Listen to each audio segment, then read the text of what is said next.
All right, we're back with our second week of this conversation we're having about marriage and parenting and just family during this My Family is Awesome. We're back with Joey Kiefer, and if you missed last week's video, then you missed all the nice things I said about him. I'm not going to say them again. Thanks. Let's just start with another big question. Right now, just the myth, the struggle, the war that all of us have with being that perfect model parent. Is that even possible? No, it's not possible. You know, we are our children's most powerful role model, but we're not perfect.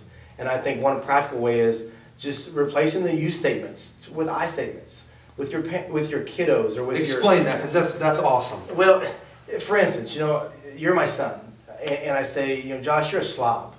And instead, really what the deal is when I spent all day long cleaning your room, and I would say, hey Josh, when you came in from school and you threw your clothes on the floor, after I spent all day long cleaning, it made Dad feel really disrespected that you wouldn't care enough to pick up your room.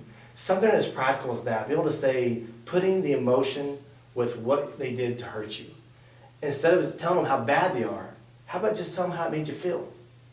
How powerful is that to knock all walls down before the conflict even starts?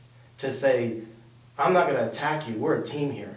A team as a parenting team, or as I'm going to discipline my child in a way that shows them grace, that shows them that I have to do this because I love you. And I think this applies to marriage. Oh, absolutely. Replacing the you with I statement, because none of us want to disappoint our spouse. No. Me as your child, I don't want to disappoint my dad. Yeah. And so when we replace those statements, I love what you said, it breaks the barriers down. How can we, instead of just letting our kids grow, how can we raise them to know the Lord and love the Lord? Well, I think it's all by example. Again, you're your child's first role model and the most powerful role model, good or bad. And I think for us, the struggle has been with us is that where do we find the time to lead them in the Lord? Yeah, we bring them to church. Every time the church doors are open, we're trying to get them in there. But the church only has them 52 hours a year. Yeah. We have them a lot more. And so scheduling that time, making it a priority to spend time in the Word, whether it be through a devotional, but also setting that example of we're going to commit to something. And one practical example for me, and I'm sure parents would struggle with this, is I was coaching Judson's basketball team, and I received a call one Saturday saying, hey, next Saturday and Sunday we're going to do a basketball tournament. It goes Saturday and Sunday, and we'd love for you to be there, Coach. And I said, well, Sundays we can't play until after 1:30. We have church. And he said, well, I don't know if I can make that happen. I said, well, thank you for the invite. If you can make it work, give me a call back. If you're not, And it wasn't so much I wanted to prove a point that you have to only go to church on Sunday. The point is I wanted to show my boys that we're going to draw a line somewhere. And for us, it was we protect Sundays for church. And not all the time do we do that because we know that God doesn't punish us for not coming to church. But it was just important for me to say to that guy, we're committed to our church. And through that, I get a call back the next day saying, Coach, we've worked it out. Why don't you come play with us?